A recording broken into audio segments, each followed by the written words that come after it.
Welcome to another bomb episode of the Girl Stop Playing podcast. I am your favorite homegirl, Koereyelle, here to encourage you to stop playing with your potential and start working for what you want in life and in love.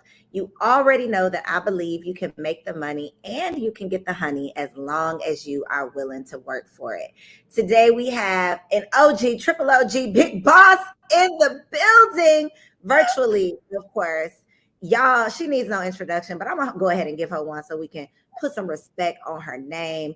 This is Mia Ray, a mompreneur, fashion and lifestyle blogger, the big boss behind the Glamaholic lifestyle brand. And if you don't have a bag, I know you didn't seen a bag out here in these streets. I couldn't even listen. I tried to run down and get all of them. I got so many, y'all. My husband be like, if another bag show up at this house, I'm pulling your card. Okay, I'm pulling your card. Luckily, he has not done it yet because I think I got one of every collection, every drop. I grabbed me at least one or two. And not even because I need another bag, but there's something that it just does something to my spirit to be able to support this Black woman's brand. So shout out to you, Mia Ray, and welcome to the podcast. Thank you. Thank you so much. I appreciate that. Thank you for Listen, having me. you are welcome. And you know what else? I don't know how you've done this. We're going to talk about it, but you've created like this sensation around being able to get these bags. Like the first time, I wasn't able to get a bag the first time. So the first time that I was able to get a bag, I had to buy I think I bought like 8. I bought as many, seriously, I bought as many as I could. I still have a couple of them. I've been, like gifting them for Christmas gifts. I've given them away at some of my events. And when I tell you the people are so excited because they wasn't able to get a bag either. I figured out the secret, y'all. I ain't gonna share it with how I be getting the bag. But it's a method to the madness. Okay. It's definitely a method to the madness. So shout out to you. Listen, you like, I don't even know how y'all be doing it either, but we be doing it. We be getting them. And it's literally like not only a statement piece, but it's like a conversation starter. I've been in the airport. I've been on airplanes several times when people are like, oh, I see you with your Glamaholic bag, or they hold up their bag to it. We like, yeah, girl. So it's literally like this, I don't want to say cult because there's such a negative connotation when you say cult, but there is such a community that you have been able to build, which I just love. I just love. So I got to give you your flowers while I have the opportunity to do that. So congratulations on just being able to do the damn thing. Thank you so much. I appreciate that. I worked really hard. Listen, I know, and we're gonna talk about it because it isn't just something that happened. It isn't just something. Even if the people are new to you, it's not. You ain't new to this. And so I want to kind of, go back and talk about your humble beginnings for how the OG got her start. So take us back to Lil Mia, because you big Mia now, but take us back to the old days. Well, I like to say that I am like such a dinosaur because this is my 13th year, Mm-hmm. So when people see or like give like the background that you just gave, it took me 13 years to make this a sensation. It didn't happen overnight. And it really started from my lifestyle and fashion blog. I'm retired now. I'm no longer a blogger, but that is where it started. I started Confessions of a Glamaholic in 2009, and I literally sat at my computer every day and I talked to myself. I talked about the things that I like to wear, the things that were on my wish list, the things that I wish that I could afford, or how I took this one outfit and remixed it 5 different ways because I was so broke. That was the best that I could do. I had no money. And I really used the blog as the vessel to get to Glamaholic lifestyle. But it really happened because I wasn't making money from blogging. This is 13 years ago. It wasn't like it is now on Instagram where you could say, hey, pay me to post this, or, things like that. You literally had to get it out the mud, as the kids say. And my first year of blogging, I made no money. So I said, I had to find something to sell to my readers, because if not, this ship is sinking, So I met a friend who had a manufacturer in China doing something that he was doing totally separate from anything that I had my eye on. And I'm like, hey, I'm so tired of lugging my my laptop and all my books and notebooks around. Can you make a bag for me? And he was like, make it yourself. And I was like, I don't know nothing about making no bags, you know. But the thing about it was, you know, I always had a love for fashion. I knew I wanted to be in the fashion industry some type of way. I just didn't know how. I just didn't know what. And lo and behold, it was bags, making bags. And that's literally how it started. I had no money, and I started this with pre-order. This was when glam totes were $50. So I posted, I took a picture on my iPhone, put a little, you know, some words across the photo and said pre-order now. And they did. And they did. Yeah. Let's talk about why they did though, because the fact that you started this blog not to make money, because obviously you weren't making money at the time, you were really just talking about what you were passionate about. You were being your authentic self. And I was not around in those days, but I've heard about those days. And what I hear about those days is the connection that people had to you, the relatability that you had, because you say you were talking to yourself, but you were literally talking to so many other women who were just like you. So many women who were like, yo, I got to make this work. Like whatever this is, this one outfit, I got to figure out how to make it the flyest one outfit that I got.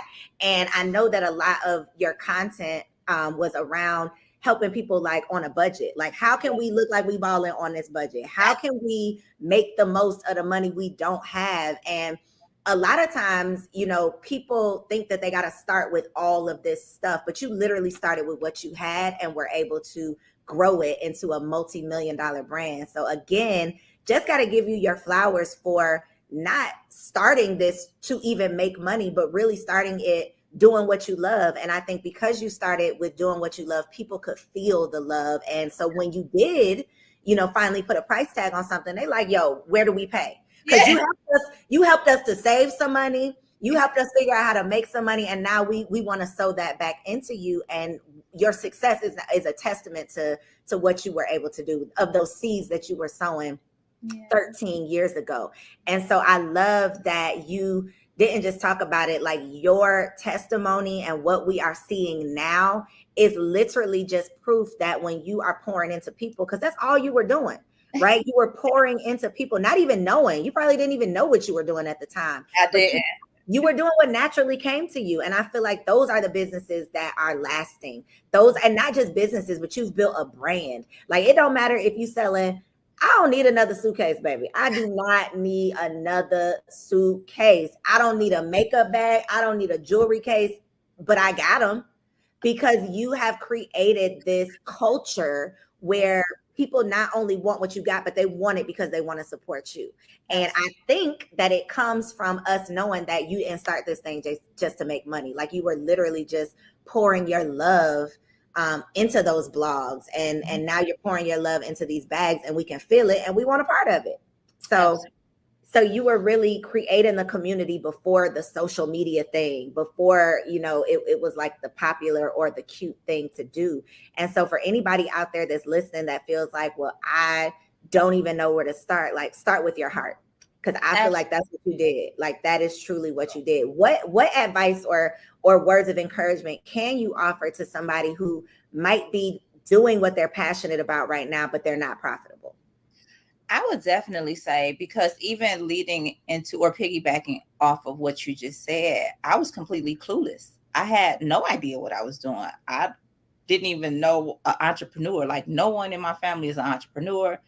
I was genuinely doing what I felt from my heart to do. And I wanted to share. And I also, people always ask me, what do I feel like my purpose in life is? And I feel like my purpose is to make women feel comfortable with being themselves, you know, because that's something that I pride myself in.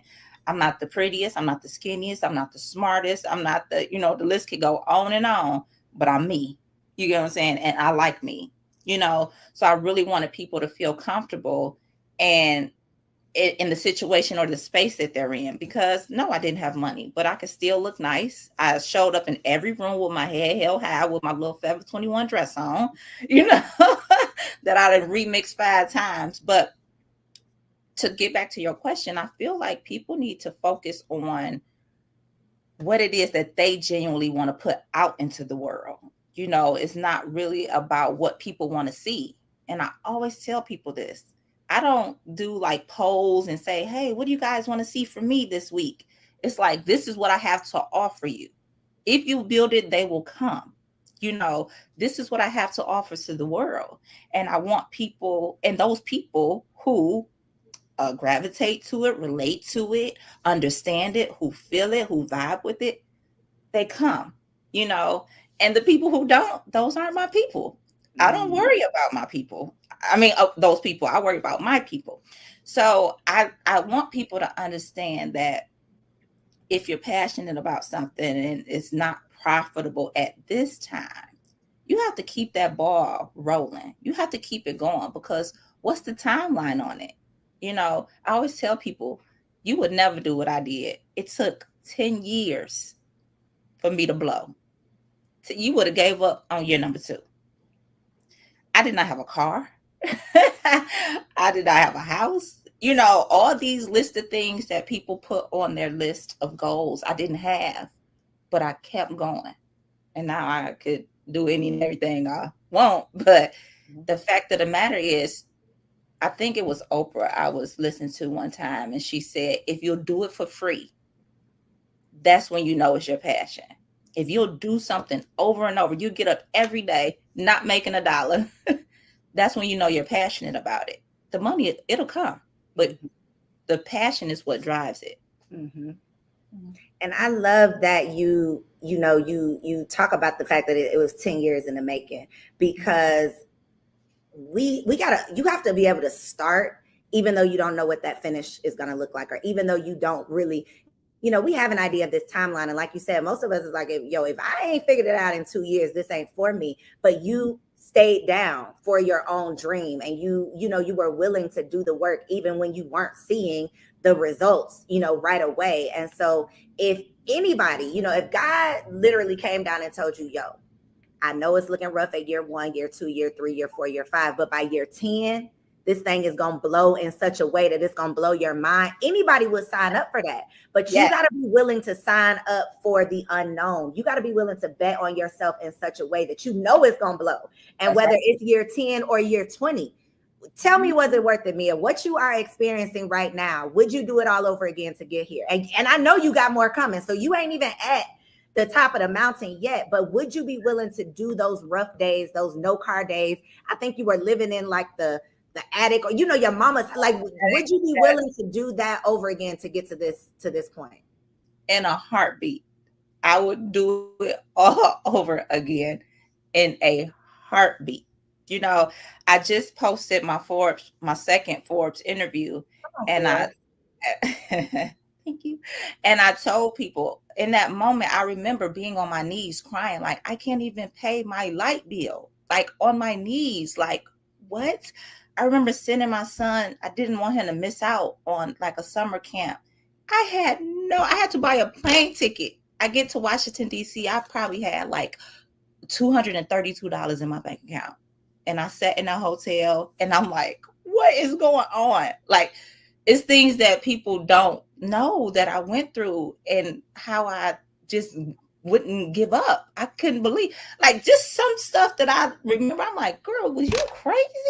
Like, yes, you had to be crazy enough to keep going. It takes a little bit of crazy. It takes a little bit of crazy to keep going in the situations that I was in. And I'm like, all right, cool. I cry, I take me a nap, I get up, I get back to work. So would I do it again? I would do it in a heartbeat, because everything, and I'll tell you why, every single thing that happened and occurred, it was for a reason. It is literally what led me to this very moment. It was for a reason. I needed every single ounce of everything that happened to me. I'll do it again. All of it was a part of it. All of it was a part of it. And I definitely have to just say that mindset, like, we haven't talked about mindset, but outside of even like reading the books and, doing the things to develop your mindset. Yeah. That little bit of crazy that it takes to keep going, that is the mindset. Like, that's it. It's knowing that knowing and believing that God has something greater for you. Like, I don't even know what it is.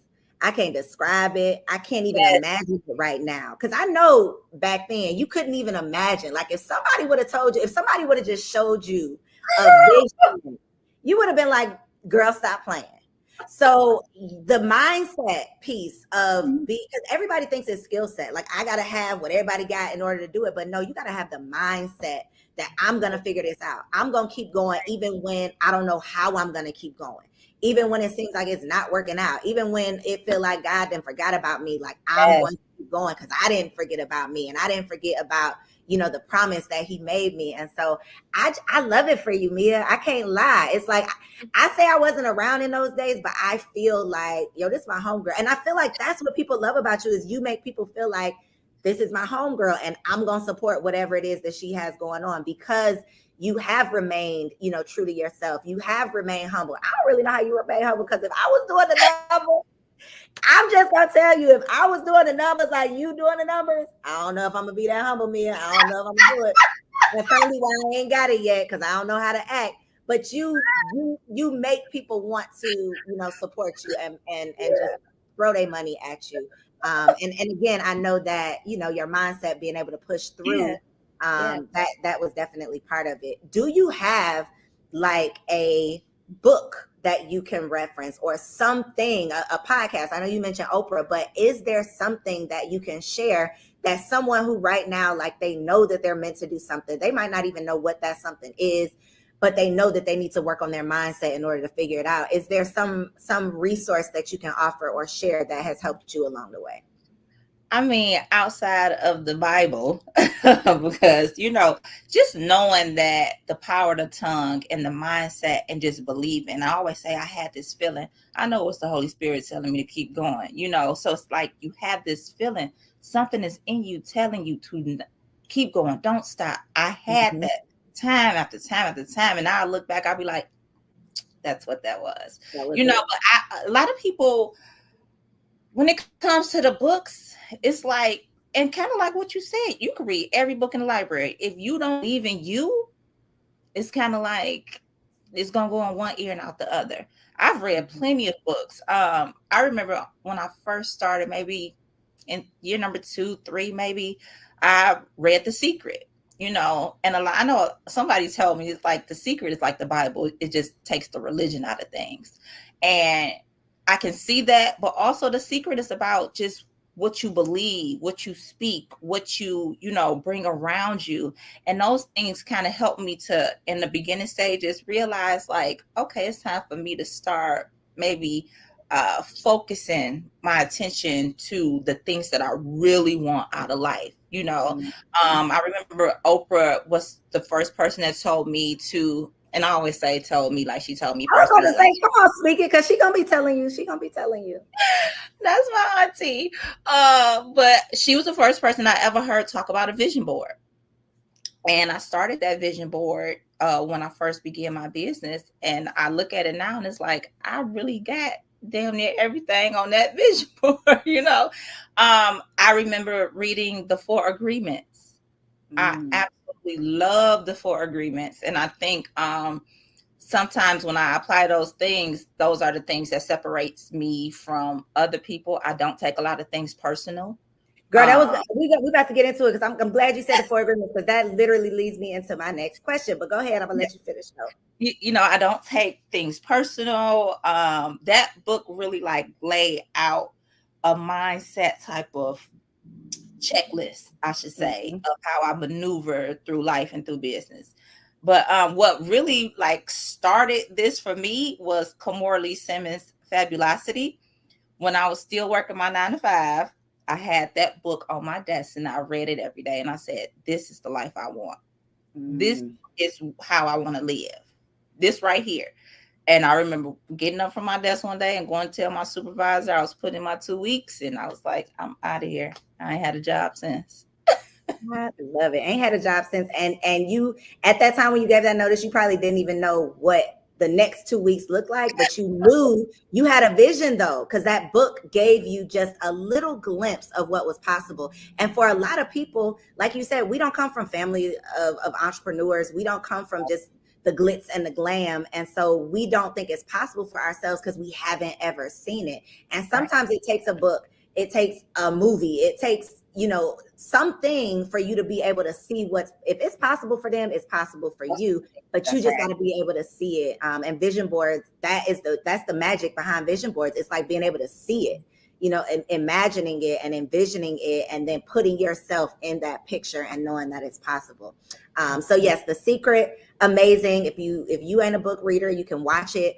You can watch it, I think, on Netflix, YouTube, Google it, you'll find it. And then The 4 Agreements is definitely a game changer. One of those agreements is, you know, not to take anything personally. And so I wanted to ask you, because a part of the elevation, a part of becoming, you like a household name for the Black girls at this point, right? A part of that, though, it's a gift and a curse, right? The gift is, we see the gift, right? The curse that we don't always see, or, you know, something that comes along with it, is like the haters.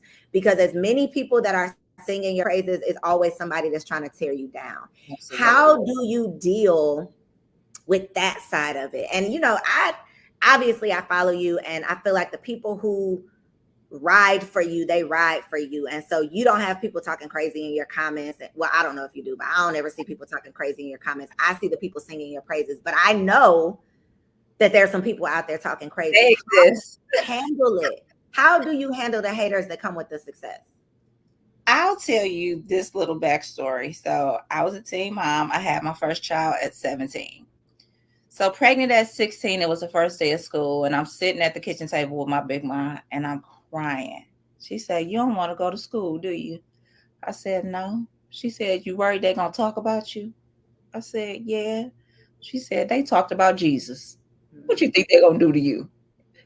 And that moment, I still remember, my son is 20. I still remember that moment 21 years later of her saying that, because they're going to talk about everybody. What makes me any different? You get what I'm saying? And a lot of times, this is the method that I have. A lot of people don't like themselves. So why in the world would they like me? Why would they like me? Because anyone who is loving and confident and successful and, you know, just supportive of people, they're not sitting up talking about nobody. So why should I even concern myself with the people who don't like themselves? You know, and it comes with the territory. It's people who don't like Beyonce, which is crazy. It's mind blowing to me. Mm-hmm. There are people who don't like Oprah, and I'm like, oh no, not Oprah. So why not me? You know, mm-hmm. I focus on my people. I'm not talking to them. The haters they're not even around me. Like, but you don't ever see something and you be like, okay, wait a minute. Like, you be thinking about the Twitter fingers, like, wait a minute, let me just get on my burner page. You don't have no burner page, me and you. I be thinking about it sometimes. I be thinking I need to, but then I'm like, you ain't got time for that. Like, the moment you give somebody some time for that, you just gonna get distracted. And then it's when you speak now I've grown. Like, people, my followers, they know I had Twitter fingers, because my whole thing is, you ain't coming over here with that. I don't bother you, you don't bother me. Like, we gonna keep it cool. But I've been there, done that. But as I've grown, it's like, oh, I'm so busy. I don't have time to address someone that's sitting somewhere sad about their situation. I don't have time. I hope that you get the help that you need. I hope that your life starts changing. But right now, I got a whole to-do list, and I don't even have 10 seconds to give you a response, you know? So it's kind of like, I don't really pay too much attention to it. I feel like social media it's made it so easy for people to just say something and then you respond and they're like, "Oh, I love you. I can't believe you responded to me." And it's like, "Oh, you poor thing. Like, is that what you want to get? All of that? No. Okay, I'm gonna remember that. I don't remember that I'm just busy. I'm too busy. Okay.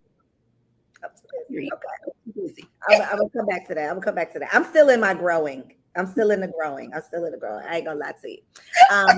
So you mentioned having a son at 17. You are a mom of 2. What and it's just mind blowing, when you say you have a 20-year-old, because it's like, yo, talk about not being a regular mom, being a cool mom. I know. Does he love it, or is it like, Mom? He does not want anybody to know I'm his mama. No. He's like, all the Why girls is he at acting school. like that? He's like, all the girls at school, they talk about you and they carry your bags. And it just, no. He wants to be a man of his own. He does not want to Well, be you attached. gotta respect that, but come on, like come on, like you playing with it. But he has been, I know, because we just talked about, not coming from a family of entrepreneurs. Yeah. So to not just come from a family of entrepreneurs, but to come from an entrepreneur, like literally, and to grow as you were growing, in business. I just know that the things, the unsaid things, the unspoken things, the things that he's just naturally picked up, whether he realized it now or not, those things are invaluable. Those things are priceless. That whole, getting out the mud and seeing you, being there with you, like, getting it out the mud. And even I know, the sacrifices that have come with it. I know that he is just going to be like light years ahead of other people who are having to learn it in books or having to hire a coach to teach them to do things.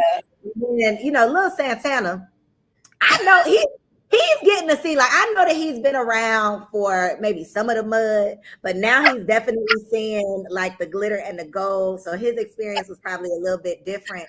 But what there was one thing that you hope that they have gotten from just watching your journey, what would be that one thing? I think it would just be hard work.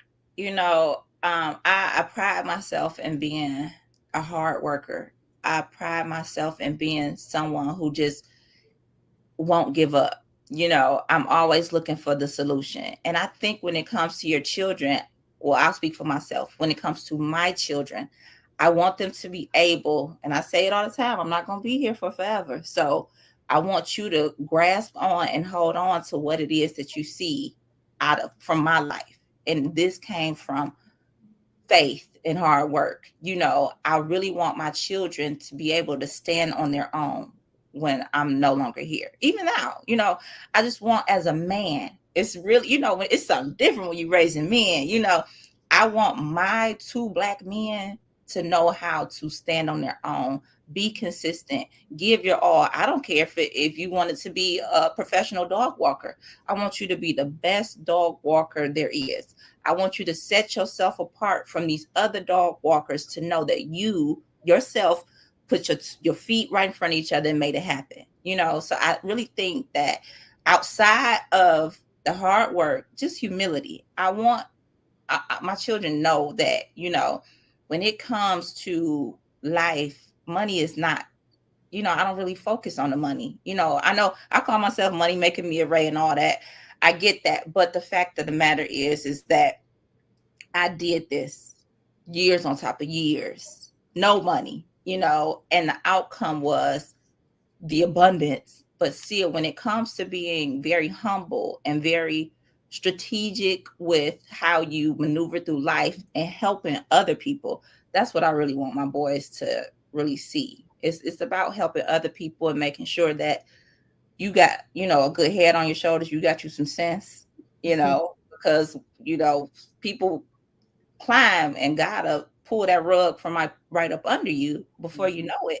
And life is really about, just keeping your head on straight, working hard, being very, connected with others and not just, selfish and focusing on yourself. How do you navigate teaching them hard work, but then also having the resources to be able to like give them the moon and the stars? Woo. That's a juggle. That's a struggle. Now Munchie, that's my oldest. He was with me shooting in the gym. It was a Christmas where I could only buy him 5 things. And he looked at me and he said, "This is the best Christmas ever." And I was like, "Oh, my heart. Thank you, Jesus." But the little one, ooh, child, he liked to go to Miami. He liked to eat at Mr. Child's, Living his best life out here. Yes. Living the Glamaholic. He living a lifestyle, baby. He is. But he also knows that when it comes to like, he's such a loving person and he wants to help everybody. And I think he sees me doing that, and he knows that it's about sharing and, taking people along with you. never leaving your friends and your family behind, so it's a bit of a struggle when it comes to, I always try to give Santana balance, so he goes to a school where his tuition is a college tuition. But then on the weekends, he's just, hanging out, being his regular self around family and friends. And, I think that's the perfect balance for him because, I don't ever want to say like, oh, I have to humble him, because nobody ever tells rich white kids to humble themselves. I got to keep him grounded. No, he can experience what it's like to be a Black wealthy child, but still have a balance. Because listen, I don't care how much money I got, I'm still me. I'm still as ghetto as they come. I'm still as hood as they come, so he still got the mama that was raised on Dexter and Collinwood. I haven't changed. It's just the things that we are able to have access to now is a little different from when I was a kid and when Munchie was a kid. Born and bred Detroit girl through and through. I love that you ride for your city. And again, I love the evolution of what you've been able to do, what I've seen you do as far as Glamaholic lifestyle. What is your, like, where do you see Glamaholic? Do you see, is retail on your radar? Like, what is your ultimate, before I die, this is what I want Glamaholic to be? People ask me this all the time, and I think people think that I'm supposed to have an answer, and I'm just like, I feel like this is just the beginning, So it's like, would I like it to be in retail stores? That would be, an amazing thing. Starting something from my mom's attic to getting it into a retail store would be absolutely amazing. I just really want Glamaholic Lifestyle to be a household name, the same way everybody loves them, a Kate Spade or a Tory Burch or anything. And I always say, I'm not asking you to exclude Louis Vuitton or Gucci, just include Glamaholic Lifestyle. My thing is, I'm not saying that they aren't great designers or don't support them. Just include me. That's all I'm asking, So if it was to be in retail, that would be great. That would be awesome. I love what I do. I love coming to work every day. I love marketing. I love the start to finish of a product. I love it all. But if somebody was to come along and buy it, we'll love that too. Hello. That too. So for somebody who does have a goal, not even necessarily retail, but of developing a product, you mentioned, sourcing in China. What is your advice or something that like you wish you would have known before you made that first connection with, manufacturer, before you created that first glam tote? Like, what would be your advice for somebody who's looking to create a product? I can actually say that, I've never had a horror story when it came to suppliers. I've been with the same supplier for 13 years. He is my family now. Like, we love each other. It's deep, but a lot of times people do ask me this question, and I feel like the research of it all, just making sure you research, you grow a connection, you ask for exactly what you want. They are in the world of manufacturing. Whatever you want to create, hey, as long as you got the coin, they'll do it. I think a lot of times people get discouraged when it doesn't happen right away. If you could go back to the very first glam tote that I made and the ones that I have now, you'd be like, child, you were selling people that. The evolution of things. It may not turn out the way you want it. You may not find the manufacturer that you want immediately, but you have to be like consistent and persistent when it comes to creating a product, getting it manufactured. All these things is not something that's going to happen like overnight. And you also don't have to like piggyback or jump on bandwagons. You see other people. I don't make clothing, and I know that clothing brings in, a lot of my friends have clothing lines, and you could see something and not be ready for it yet. You get what I'm saying? Or not, or even not even have a desire for it. Mm-hmm. So, I feel like a lot of people see people doing things on social media and they're like, oh, I can do that too. Let me just find I wonder who her manufacturer is. And then it's like the outcome that you thought that you were going to get, you're comparing it to the person that you got the idea from. It's kind of like, I don't want to do this, because you're not passionate about it. It's just about you doing something that you saw somebody else do. But when it comes to manufacturing, learn the game A to Z as much as you can. Even still right now, 13 years later, I'm still learning about customs and shipping. And because the bigger I get, I get into these different dynamics. It was much easier when I was shipping one box to my doorstep. And now I have a whole container coming in. I have thousands of boxes coming in, and it's still a learning game for me. But if I could just say to be consistent, ask for help if you know anybody that is in the game, or like I said, when I first started, we didn't have courses and ebooks and seminars that'll help you do it. Go out and attend these things that could potentially help you, but don't just sit there and take notes. When you get home, you got to open that notebook up and get to work. Yes, and take action on those notes that you been took. Yeah. So that's my personal question. These Glamaholic G necklaces, are they ever coming?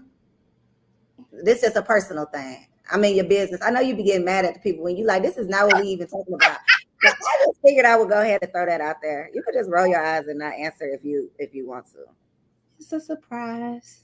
It's a surprise. Okay, you giving me hope. Okay, I was just wondering. I will listen, I'm holding on to that hope, so that's fine. I'm gonna be right in line with the girls trying to get the things. Okay, so my last question, Mia, I got to get in your business a little bit, and I'm not really gonna get deep. But I want to know, as a super successful, I'm already claiming that you're a household name.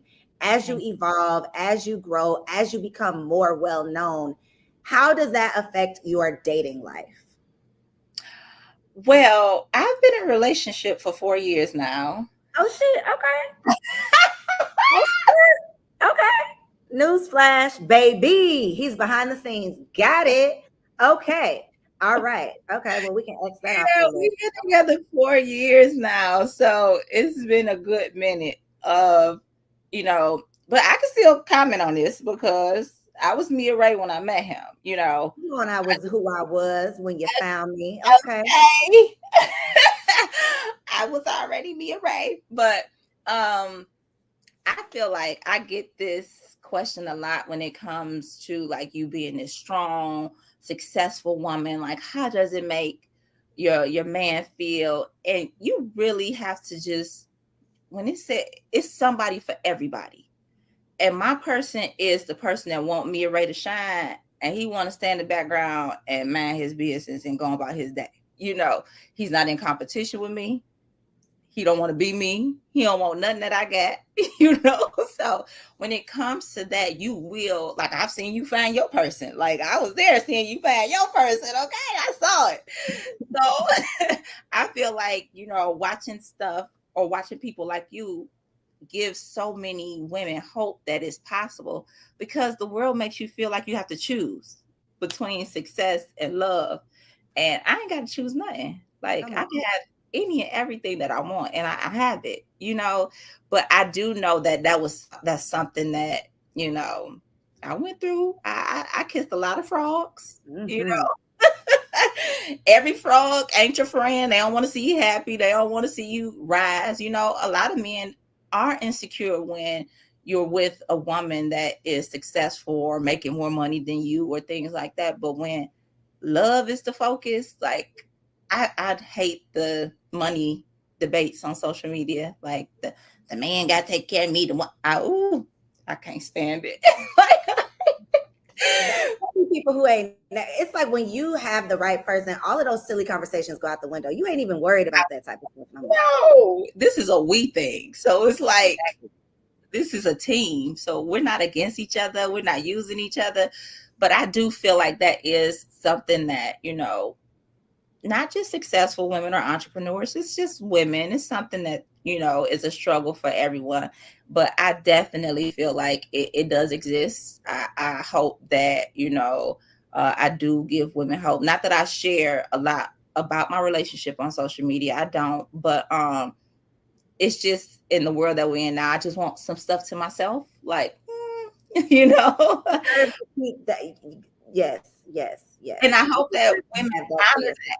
You know, I hope that women honor that, you know, that it's okay to have something sacred, and you don't have to prop up a phone and show you and your mate waking up out the bed every morning. You know, it's okay to just do whatever you want to do, whatever it is, just do that. But I want people to see, and there are certain things that I show that, you know, people know that I'm respected, people know that I'm loved, people know that my children are loved by this person, by my man, you know. And seeing me from day one to now, I know a lot of women are happy for me, and I hope that they see that, you know, it does exist.